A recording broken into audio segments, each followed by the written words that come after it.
শবে বরাতে কি কি আমল করতে হয়, রোজা কয়টি, নামাজ কয় রাকাত, বিস্তারিত বুঝিয়ে বললে ভালো হতো। এখনো পর্যন্ত এই মাসালা জানে না এমন মানুষ আছে কিনা দেশে খুব বেশি, আমার জানা নাই। দীর্ঘদিন থেকে ওলামা ইকরাম অ্যাওয়ারনেস করছেন, সতর্ক করছেন। দেখুন, লাইলাতুন নিসফে মিন শাবান, মধ্য শাবানের রাত, এর ফজিলত সাব্যস্ত আছে। আল্লাহ তাআলা এ রাতে মুশরিক হিংসুক ছাড়া বাকি মানুষদেরকে মাফ করে দেন। এবং এ রাতের ফজিলত সংশ্লিষ্ট আরো অনেকগুলো হাদিস আছে যেগুলো জয়ীফ সূত্রে বর্ণিত, কিন্তু এই একটা হাদিস গ্রহণযোগ্য সূত্রে বর্ণিত হওয়ার কারণে অন্য যেগুলো আছে সবগুলোর একসাথ করলে মোটা দাগে লাইলাতুন নিসফে মিন শাবান বা মধ্য শাবানের রাত, এটার নাম আমরা শবে বরাত দেই। আসল নামটা, হাদিস দেওয়ার নাম কোনটা? লাইলাতুন নিসফে মিন শাবান, মধ্য শাবানের রাত। শবে বরাত এটা আসল নাম না। তো এই মধ্য শাবানের রাতের ফজিলত সাব্যস্ত হয়, কিন্তু এইটাকে আমরা যেইভাবে যারা পালন করি তারা যেভাবে ঘটা করে করি, যেমন সারা রাত জেগে ইবাদত করা আল্লাহর ক্ষমা লাভের জন্য বা মাগফিরাত লাভের জন্য, যাতে মাগফিরাত হয়, গুনাহে ক্ষমা হয়, সেটা আপনি চেষ্টা করছেন। এটা আপনার ব্যক্তিগত অ্যাপ্রোচ থেকে আপনি করলেন। এই দিনের রোজা আপনি আইয়াম বীজের রোজার অংশ হিসেবে রাখলেন, শাবান মাসে বিশেষ রোজা রাখতেন রাসূলুল্লাহ সাল্লাল্লাহু আলাইহি ওয়াসাল্লাম, সেই হিসেবে রাখলেন, খুবই প্রশংসনীয়। কিন্তু আলাদা করে শবে বরাতকে কেন্দ্র করে এই দিনের রোজা রাখার বিশেষ কোনো নির্দেশনা বিশুদ্ধ হাদিস দ্বারা সাব্যস্ত নয়। এর বাইরে এই রাতকে শবে বরাত ভাগ্যের রাত মনে করা। বরাত মানে ভাগ্য, আর বরাতের আরেকটা অর্থ হলো মুক্তি। মুক্তির অর্থে ঠিক আছে শবে বরাত, আল্লাহ মানুষকে মুক্ত করেন, কিন্তু ভাগ্যের অর্থে ঠিক নেই। সূরা দুখানের শুরুতে আল্লাহ বলেছেন, ফিহা ইউফরাকু কুল্লু আমরিন হাকিম ইন্না আনজালনাহু ফি লাইলাতিন মুবারাকাহ ইন্না কুন্না মুনজিরিন। আল্লাহ বলেছেন, কোরআন আমি একটি বরকতময় রাতে নাজিল করেছি। কোন রাত সেটা?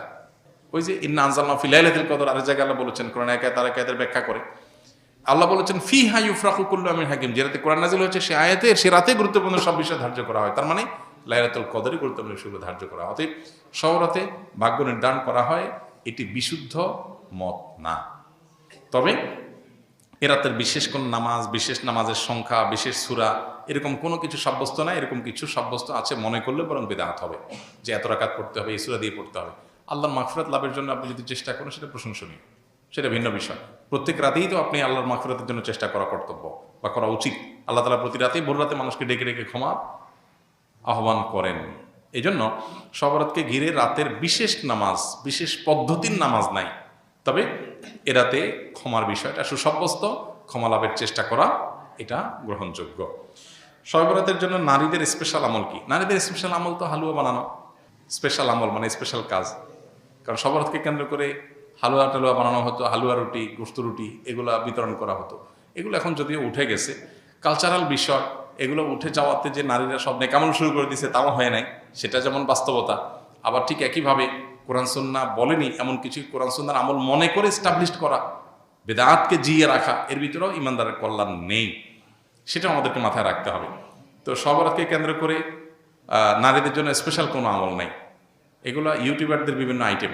প্রশ্ন ইউটিউবাররাই ধরাইছে কিনা কি জানে, যে থাম্বনেল দিবে শবে বরাত মা বোনরা এই আমল ছাড়বেন না, হ্যাঁ, এরকম একটা ডাহা মিথ্যা কথা লিখে থাম্বনেল দিয়ে দিবেন, মহিলারা সব ক্লিক করবে, হিট হবে, মানুষ বেশি দেখবে, আপনি প্রশ্ন ধরাই দিলেন।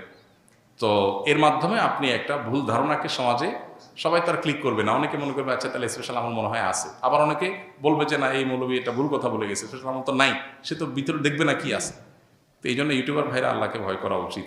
সামান্য ভিউয়ের জন্য মিথ্যা কথা, 2 নাম্বারই করা, হ্যাঁ, এবং চালাকি করা, এগুলো অনুচিত কাজ। সালাম দিলে 90 নেকি এবং উত্তর দিলে 10 নেকি, কথাটা সহি কিনা? এটাও বহুল প্রচলিত একটি গায়রে সহি কথা। সালাম দিলে 90 নেকি, সালামের উত্তর দিলে 10 নেকি, এরকম এইভাবে কোনো হাদিসে বিশুদ্ধভাবে সাব্যস্ত হয়নি। যেটা আছে সেটা হলো, কেউ যদি আসসালামু আলাইকুম বলে তাহলে সে 10 নেকি পাবে, ওয়া রাহমাতুল্লাহ যদি বলে আরো 10 নেকি যোগ হবে, ওয়া বারাকাতুহু বললে আরো 10 নেকি যোগ হবে, তাহলে মোট কত হলো?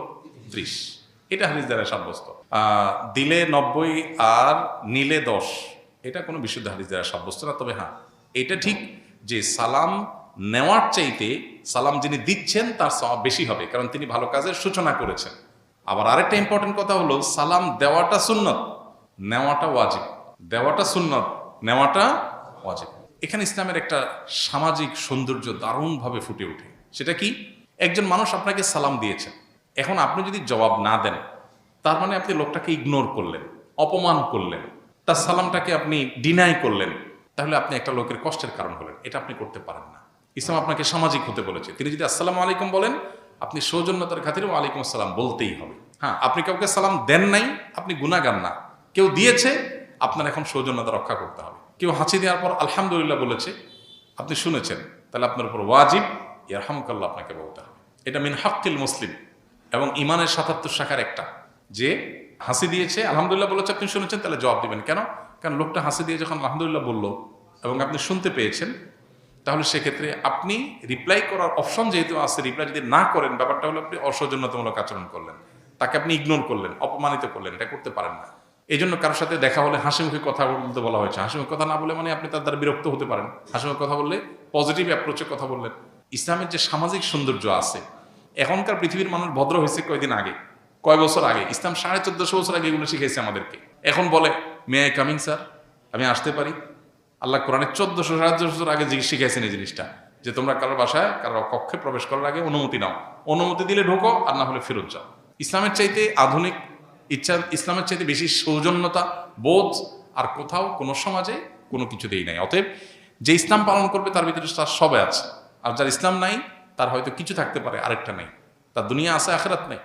আর আমরা তো আল্লাহর কাছে দোয়া করব, রব্বানা আতিনা ফিদ দুনিয়া হাসানা ওয়া ফিল আখিরাতি হাসানা। আমির মুআবিয়াহ সম্পর্কে মতামত, ভালো নাকি খারাপ? হাজ্জাজ বিন ইউসুফ সম্পর্কে মন্তব্য, মিলাদ কিয়াম সম্পর্কে মতামত, কেমন টুপি পরা সুন্নাত, রসুল কেমন টুপি পরতেন? অনেকগুলো প্রশ্ন, এক একটা 1 ঘন্টার লেকচার।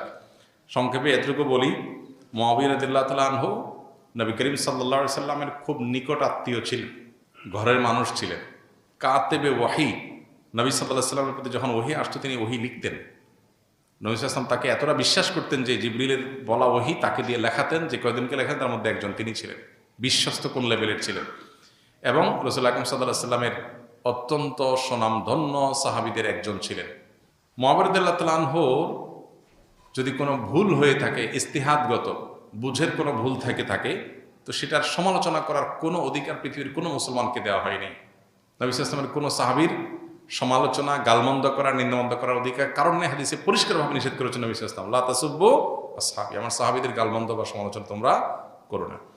ওনার ছেলে ইয়াজিদের যদি কোনো ভুল হয়ে থাকে, তো ছেলের ভুলের কারণে বাপ আল্লাহর কাছে দায়ী হয় না। কোরআনে আল্লাহ তাআলা বহু জায়গায় একই কথা বলেছেন, ও আল্লাহ তাযিরু ওয়াজিরাতুন উযরা উখরা, কারণ পাপের বোঝা অন্য কেউ বহন করে না, যার যার পাপ তাকেই পাবে। অর্থাৎ ইয়াজিদ যদি কোনো পাপ করে, ইয়াজিদের জুলুম, ইয়াজিদের পাপ, ইয়াজিদের খুন, এগুলোর জন্য দায়ী ইয়াজিদ হবে। মুআবিয়া তাআলার উপরে সেটা চাপানোটা হলো জুলুম। হ্যাঁ, আপনি বলতে পারেন তাহলে মুআবিয়া তাআলা তাকে কেন স্থান দিয়েছে, এই সেই। ওনার বুঝের ভুল ছিল, উনি বুঝে উঠতে পারেন নাই। উনি মানুষ ছিলেন দিন শেষে। আমরা সাহাবীদেরকে সমালোচনা নাজায়েজ মনে করি আহলুস জামাতের লোকজন, কিন্তু তাই বলে সাহাবীদেরা মানে মাসুম না, তাদের বুঝে ভুল হতে পারে। আল্লাহ যদি কারোর ব্যাপারে বলে আল্লাহ মাফ করে দিয়েছেন, রাদিয়াল্লাহু আনহুম ওয়া রাদু আনহুম, তো আপনি কে সমালোচনা করার? আল্লাহ যদি সাহাবীদেরকে বলে থাকেন যে তোমাদের পরে তারা আল্লাহর পরে সন্তুষ্ট, আল্লাহ তাদের পরে সন্তুষ্ট, তো আপনি কে সমালোচনা করেন? সাহাবীদের পরে সমালোচনার রাস্তা আমাদের ওপেন করা উচিত না। তবে হ্যাঁ, তারা সবাই নিষ্পাপ ছিলেন না, মানুষ হিসেবে তাদের ভুল ত্রুটি হয়েছে। সাহাবীদের মধ্যে কেউ জিনা করেছেন, আল্লাহ শাস্তি দিয়েছেন বা দণ্ড বাস্তবায়ন হয়েছে, কিন্তু এমন তওবা কবুল হয়েছে যে পুরো মদিনাবাসীর তওবা দিলেও, তার তওবা সকার অপরাধ দিলেও তার ওই তওবাতে রিকভার হয়ে যেত। এই সার্টিফিকেটও তো পাইছে। তাহলে সেজন্য তাদের সমালোচনা করার আগে 20 বার ভাবতে হবে, 10 বার ভাবতে হবে। ইমানদার কখনো সাহাবীদের সমালোচনা করতে পারে না। বিশেষ করে এই জাতীয় ইস্যুগুলোতে আমরা অনেক ক্ষেত্রে পা পিছলে চাই। হাজ্জাজ বিন ইউসুফ একজন জালেম, অত্যাচারী শাসক ছিল। বহু সাহাবীর খুনি, বহু সাহাবীকে হত্যা করেছে, বহু তাবিকে হত্যা করেছে, বহু নেককার মানুষকে হত্যা করেছে। খুন খারাপি করা তার নেশা ছিল।